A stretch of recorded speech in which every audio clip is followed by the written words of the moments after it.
안녕하십니까, 이미정 권사입니다. 네, 우리가 지난 시간까지 사무엘하 5장을 읽고서 시편 31편부터 41편까지 끼워 읽는 것을 마쳤어요. 그리고 다시 이제 사무엘하 6장으로 이어가는데요. 사무엘하 5장에서 이스라엘 전체의 왕으로 옹립이 된 다윗이 제일 먼저 한 일이 예루살렘을 정복해서 이스라엘 전체의 수도로 삼은 것을 우리가 읽었잖아요. 그리고 난 다음에 또 제일 먼저 한 일이 뭐냐면 법궤를, 언약궤를 그 예루살렘 다윗성으로 옮겨오는 일이었어요. 그 블레셋의 엘리 대제사장 때 그 언약궤를 빼앗긴 다음에 그 블레셋 사람들이 언약궤로 인해서 계속 그 재앙이 내리니까 베세메스로 그 언약궤를 옮겼잖아요. 근데 거기서 그 사람들이 죽게 되니까 기랏 여아림이라는 곳으로 그 법궤를 옮겨서 오랜 시간 거기에 있게 되는데 드디어 그 기랏 여아림에서 법궤를 예루살렘으로 옮겨오는 그런 장면입니다. 다윗은 그 이스라엘 전체의 왕이 돼서 예루살렘을 그 정복해서 수도로 삼았잖아요. 그리고 이제 정치적으로는 안정이 됐는데 그 다음에 제일 먼저 해야 될 것이 그 제사장 나라로서 그 하나님이 다스리는 나라라는 것에 대한 정체성을 다윗이 누구보다도 잘 알고 있었기 때문에 그 법궤를 그 예루살렘으로 가지고 오는 일을 이제 도모한 것이죠. 그래서 그 3만 명이나 사람들을 모았다고 돼 있어요. 왜냐하면 혹시라도 언약궤를 이동하다가 언제 생길지도 모르는 그런 일에 대비하기 위해서 그렇게 많은 사람들을 모았다는 것을 알 수 있습니다. 그런데 이 부분에서 우리가 이 앞장에서도 그 사무엘하 5장에서도 보면 블레셋과의 전쟁을 할 때도 하나님께 싸우리까 올라가리까 하고 일일이 묻고 그에 대해 응답을 주신 대로 행동한 걸 볼 수 있는데 여기서는 하나님께 물은 그 기록이 없어요. 그 때문에 약간 이제 불미스러운 일이 있는 게 아닌가 생각을 하는데 이 부분을 똑같이 기록한 역대상 13장에 보면 다윗이 천부장, 백부장, 곧 모든 지휘관과 더불어 의논하고 이렇게 되어 있거든요. 그러니까 사람들과 의논하고 시작했던 일이다라고 이제 기록을 하고 있는 거죠. 앞에서도 말씀드렸듯이 그 사무엘 시대에 기랏 여아림의 아비나답의 집에 언약궤가 보관이 돼 있었잖아요. 거기에서 이제 새 수레에 이 언약궤를 싣고 악기로 연주하면서 그 예루살렘으로 이동을 시켰다라는 것을 알 수 있습니다. 이때에 다윗과 온 이스라엘 족속들은 이렇게 비파와 수금과 여러 가지 악기로 연주를 하면서 이제 기쁨을 표시하고 있고, 그 다음에 그 아비나답의 그 아들이라고 봐도 되고 또 그 후손이라고 봐도 되는 게 지금 그 아비나답의 집에 이 언약궤가 들어간 것이 그 사무엘이 미스바 성회를 열 때 이미 20년이 됐다고 기란 여아림으로 언약궤가 이동한 지 20년이 된 시점이라고 이야기를 하고 있거든요. 그때로부터 사무엘이 그 사울 왕을 시대를 거치고 다윗 왕의 시대를 거쳐서 다윗 왕의 시대에 죽은 건 아니죠. 사울 왕의 시대에 그 죽었을 그 시점을 따지고 하면 거의 50년이 더 지나서 지금 한 70년가량에 거기 있었다고 보는 거예요. 그러니까 아비나답의 아들들이라고 보기에는 조금 어려움이 있지 않나. 근데 보통은 그의 후손이라도 아들이라고 성경에서는 표현들을 하고 있거든요. 그러니까 아비나답의 이제 후손으로 그 우사와 아효가 이제 그 법궤를 이동하는 거를 수행하는데 아효는 이렇게 이제 소도 몰고 방향을 잡고 하느라고 앞에서 가고, 우사는 이제 뒤에서 어찌 될지 그 모르는 그 일을 이제 보려고 뒤에서 이렇게 갔다고 돼 있어요. 근데 나곤의 타작마당이라는 곳에 그 이르렀을 때 소들이 갑자기 뛴 거예요. 그래서 그 우사가 그 법궤가 떨어질까봐 손을 들어서 여호와의 궤를 이렇게 붙들었는데 여호와께서 진노하셔서 우사가 잘못함으로 말미암아 하나님이 진노하셔서 하나님의 궤 곁에서 죽으니라 이렇게 되어 있어요. 언뜻 들어서는 좀 이해가 안 되잖아요. 하나님의 언약궤를 이동하는데 법궤가 떨어지는 거를 잡으려고 하다 했는데 그거를 쳐서 죽이시게 하셨다. 물론 지금 여기서 처음부터 지금 잘못된 것이, 언약궤는 우리가 앞에 출애굽기에서도 하나님께서 알려주셨고 민수기에서도 알려주신 것처럼 레위인들이 그 언약궤에 꿰어진 그 채를 어깨에 메고 이동을 시켜야 하는 거잖아요. 근데 다윗은 지금 수레에다가, 그때 마치 그 블레셋 사람들이 소 2마리에 베세메스를 향해서 그 수레에 싣고 보냈던 것처럼 그것도 잘 하려고 새 수레를 만들어서 이동을 시키고 있는 걸 볼 수 있어요. 근데 이건 잘못된 거죠. 하나님의 명령에는 지금 어긋나 있는 거예요. 거기서부터 출발이 잘못된 거고, 또 하나님의 법궤는 절대로 레위인이라도 만지면 안 되고 그 제사장들만 이렇게 만질 수 있는데 우사가 그것을 또 어긴기 때문에 그 잘못으로 하나님이 치셨다고 볼 수도 있어요. 보통 하나님이 어떤 한 시대를 시작할 때는 굉장히 엄격하게 그 원칙들을 적용하고 계신 걸 볼 수 있거든요. 나답과 아비후도 그 첫 제사를 드리고 할 때 불을 잘못 담았다가 죽음을 당하고, 또 나중에 우리 사도행전에서 초대교회에서 아나니아와 삽비라도 그 집을 판 금액을 속였다가 그 자리에서 죽임을 당하고 한 걸 볼 수 있어요.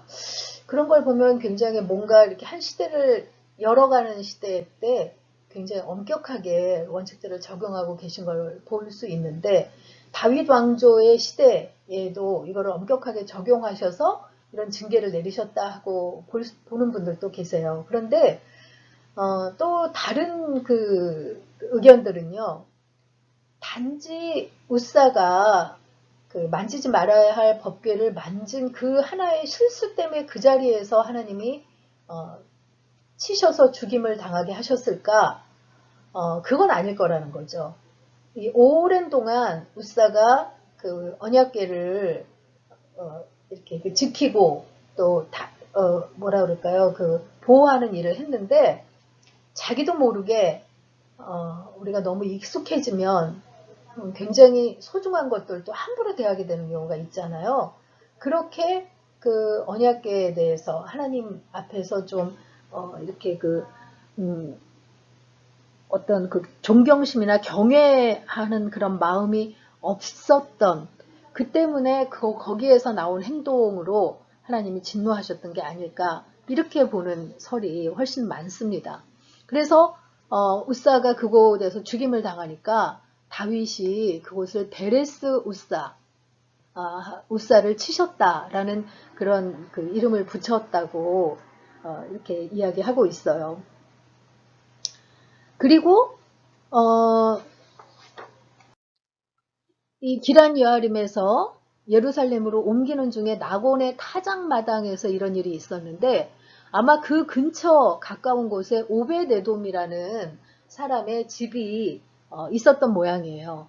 이 오베데돔을 소개할 때 가드 사람 오베데돔 하는데, 우리가 가드 하면 골리앗의 출생지, 다윗이 그 피신했던 아기스 왕이 있는 가드를 떠올리게 되는데, 그러면 그 하나님의 법궤를 이방인의 집에 옮긴 건가? 이렇게 생각할 수 있잖아요. 그런데 이 가드가 그 가드가 아니고요. 나중에 역대상에 보면 이 오베데돔의 족보에 대해서 나오는데, 그 오베데돔이 레위인이라는 것을 알 수 있어요. 그래서 그 레위인이 그 오벳 에돔의 집으로 그 옮겼는데 이 단 지파가 분배받은 땅을 보면 거기에 가드림몬이라는 곳이 있거든요.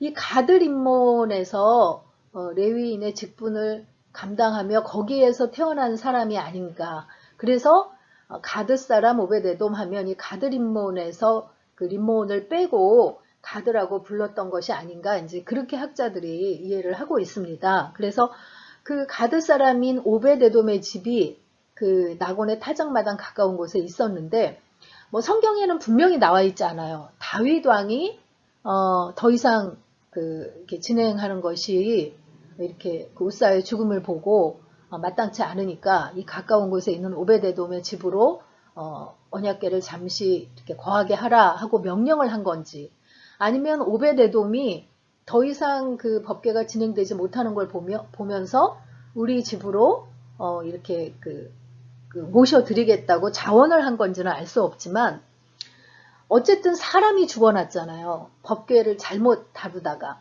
그러면 그 법궤를 선뜻 자기의 집으로 받아들인다는 일은 쉬운 일은 아니었을 것 같아요.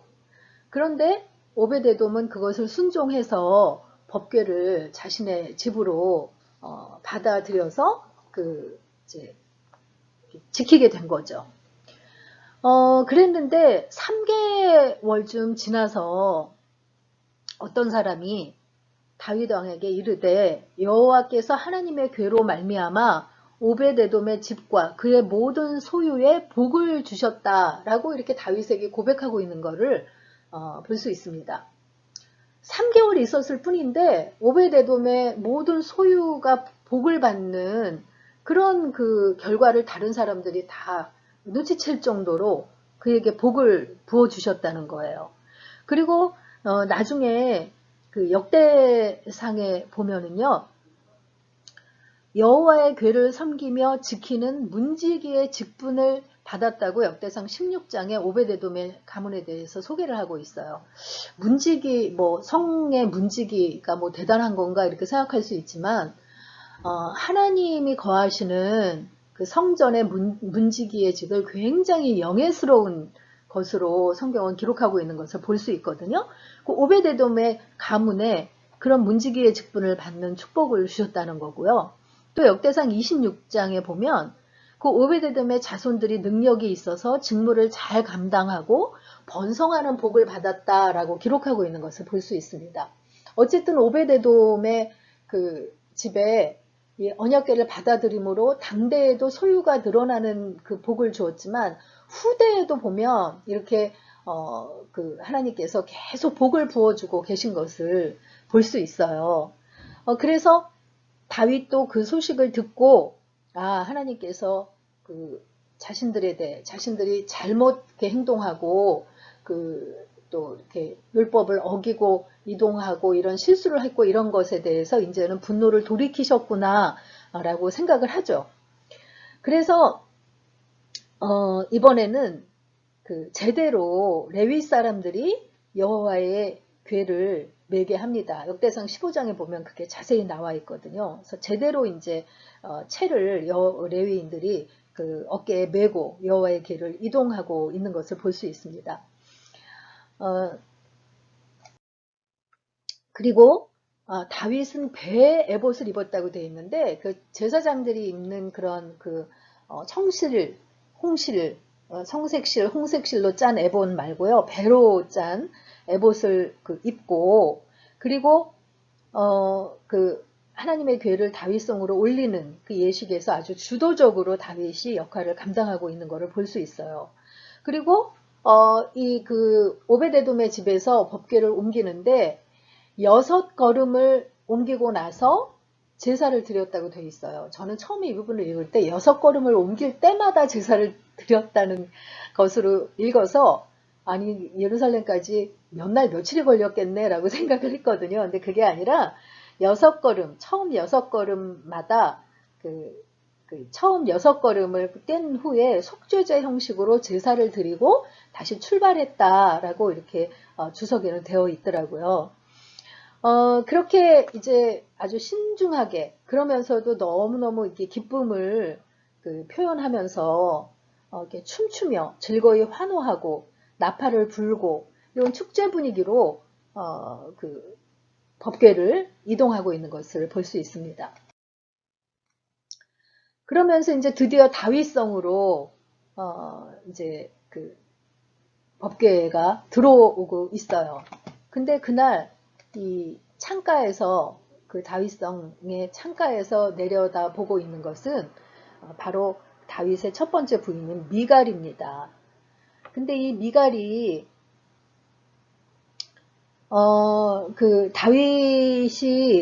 다윗과 온 이스라엘 족속이 이렇게 즐겁게 축제의 분위기로 언약궤를 이동하고 있는데 미갈의 관심은 이 하나님의 언약궤가 예루살렘에 들어오는 그 기쁨에 관심이 없었던 것 같아요. 그러니까 하나님의 일에 방관자 같은 그런 영적인 상태로 바라보고 있었다는 걸 볼 수 있어요. 미갈의 관심은 뭐였냐면 이 다윗이 춤을 추고 있는데 얼마나 채신머리 없이 그냥 춤을 췄는지 속옷이 다 드러나 보이도록 이 계집 종들의 앞에서 속옷이 드러나 보이도록 춤을 추는 것이 아주 못마땅해 하는 그런 거를 볼 수 있어요.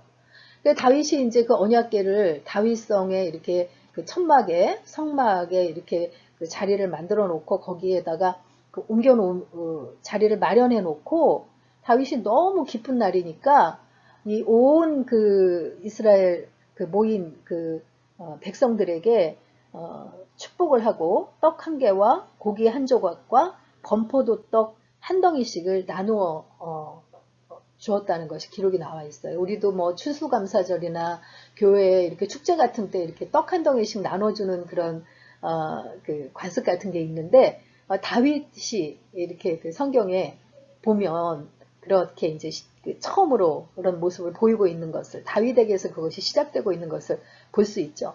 이렇게 백성들하고 기쁨을 나누고서 다윗이 가족들을 축복하러 온 거예요. 이렇게 기쁨을 나누고 미갈에게로 왔는데 미갈이 아주 뾰족한 그런 말투로 다윗을 맞으면서 이스라엘 왕이 오늘 어떻게 영화로우신지 방탕한 자가 염치 없이 자기 몸을 드러내는 것처럼 계집종의 눈앞에서 몸을 드러내셨다고 이렇게 뾰족한 말을 해요.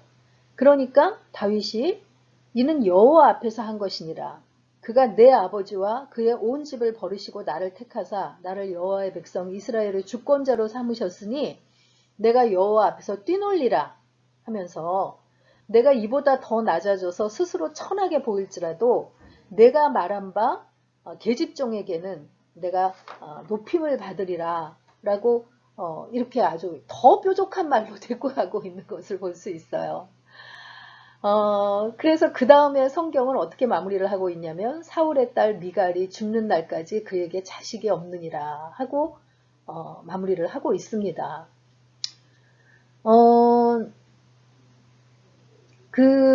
영적으로 미갈이 둔한 상태에서 하나님의 법궤를 가볍게 여긴 것에 대한 징계였다고 이렇게 볼 수도 있지만 지난번에도 제가 말씀드렸지만 한 여인으로서는 너무 비극적인 삶을 산 것을 볼 수 있는 게 발디엘이라는 사람하고 잘 살고 있는 미갈을 다시 데려와 가지고 여러 여인에게 둘러싸여 있으면서 미갈을 소홀히 대해 있을 거 아니에요. 그러니까 상처가 많은 미갈이 그렇게 다윗에게 뾰족거리면서 쓴소리를 뱉었다가 그로 말미암아 자녀도 얻지 못하는 그런 비극적인 일생을 살다 간 것을 기록하고 있는 것을 볼 수 있습니다. 그래도 어쨌든 이 장에서는 다윗이 하나님 나라의 제사장 나라의 왕으로 세워진 것답게 하나님께서 이 나라의 주권자라는 것을 인정하는 것으로 하나님의 법궤를 예루살렘으로 들이면서 이렇게 기뻐하고 춤추며 이렇게 받아들였다 하는 것을 볼 수 있습니다. 그런데 오늘의 그 묵상 포인트는요, 나의 열심이 아닌 하나님의 방법대로 섬기는 주님의 자녀가 되기 원합니다 하는 것이에요. 다윗도 법궤를 옮기기는 했지만 하나님이 정해주신 방법대로 옮기지 않다가 베레스 우사의 비극이 일어났잖아요. 근데 우리도 나의 열심으로 하나님의 방법을 따르지 않다가 실수하는 일은 없는지 그런 것을 한번 묵상해 보는 시간이 되셨으면 좋겠습니다. 사무엘하 6장 읽고 마치도록 하겠습니다. 6장. 다윗이 이스라엘에서 뽑은 무리 3만 명을 다시 모으고 다윗이 일어나 자기와 함께 있는 모든 사람과 더불어 바알레 유다로 가서 거기서 하나님의 궤를 메어 오려 하니 그 궤는 그룹들 사이에 좌정하신 만군의 여호와의 이름으로 불리는 것이라. 그들이 하나님의 궤를 새 수레에 싣고 산에 있는 아비나답의 집에서 나오는데 아비나답의 아들 우사와 아효가 그 새 수레를 모니라. 그들이 산에 있는 아비나답의 집에서 하나님의 궤를 싣고 나올 때에 아효는 궤 앞에서 가고 다윗과 이스라엘 온 족속은 잣나무로 만든 여러 가지 악기와 수금과 비파와 소고와 양금과 제금으로 여호와 앞에서 연주하더라. 그들이 나곤의 타작마당에 이르러서는 소들이 뛰므로 우사가 손을 들어 하나님의 궤를 붙들었더니 여호와 하나님이 우사가 잘못함으로 말미암아 진노하사 그를 그곳에서 치시니 그가 거기 하나님 궤 곁에서 죽으니라. 여호와께서 우사를 치심으로 다윗이 분하여 그것을 베레스 우사라 부르니 그 이름이 오늘까지 이르니라. 다윗이 그날에 여호와를 두려워하여 이르되 여호와의 궤가 어찌 내게로 오리요 하고 다윗이 여호와의 궤를 옮겨 다윗성 자기에게로 메어가기를 즐겨하지 아니하고 가드 사람 오벳 에돔의 집으로 메어간지라. 여호와의 궤가 가드 사람 오벳 에돔의 집에 석 달을 있었는데 여호와께서 오벳 에돔과 그의 온 집에 복을 주시니라. 어떤 사람이 다윗 왕에게 아뢰어 이르되 여호와께서 하나님의 궤로 말미암아 오벳 에돔의 집과 그의 모든 소유에 복을 주셨다 한지라. 다윗이 가서 하나님의 궤를 기쁨으로 메고 오베데돔의 집에서 다윗성으로 올라갈새 여호와의 궤를 맨 사람들이 6걸음을 가매 다윗이 소와 살찐 송아지로 제사를 드리고 다윗이 여호와 앞에서 힘을 다하여 춤을 추는데 그때에 다윗이 배의 옷을 입었더라. 다윗과 온 이스라엘 족속이 즐거이 환호하며 나팔을 불고 여호와의 궤를 메어오니라. 여호와의 궤가 다윗성으로 들어올 때에 사울의 딸 미갈이 창으로 내다보다가 다윗 왕이 여호와 앞에서 뛰놀며 춤추는 것을 보고 심중에 그를 업신 여기니라. 여호와의 궤를 메고 들어가서 다윗이 그것을 위하여 친 장막 가운데 그 준비한 자리에 그것을 두매 다윗이 번제와 화목제를 여호와 앞에 드리니라. 다윗이 번제와 화목제 드리기를 마치고 만군의 여호와의 이름으로 백성에게 축복하고 모든 백성 곧 온 이스라엘 무리에게 남녀를 막론하고 떡 1개와 고기 1조각과 건포도 떡 1덩이씩 나누어 주매 모든 백성이 각기 집으로 돌아가니라. 다윗이 자기의 가족에게 축복하러 돌아오매 사울의 딸 미갈이 나와서 다윗을 맞으며 이르되 이스라엘 왕이 오늘 어떻게 영화로우신지 방탕한 자가 염치 없이 자기의 몸을 드러내는 것처럼 오늘 그의 신복의 계집종의 눈앞에서 몸을 드러내셨도다 하니 다윗이 미갈에게 이르되 이는 여호와 앞에서 한 것이니라. 그가 내 아버지와 그의 온 집을 버리시고 나를 택하사 나를 여호와의 백성 이스라엘의 주권자로 삼으셨으니 내가 여호와 앞에서 뛰놀리라. 내가 이보다 더 낮아져서 스스로 천하게 보일지라도 내가 말한 바 계집종에게는 내가 높임을 받으리라 한지라. 그러므로 사울의 딸 미갈이 죽는 날까지 그에게 자식이 없으니라.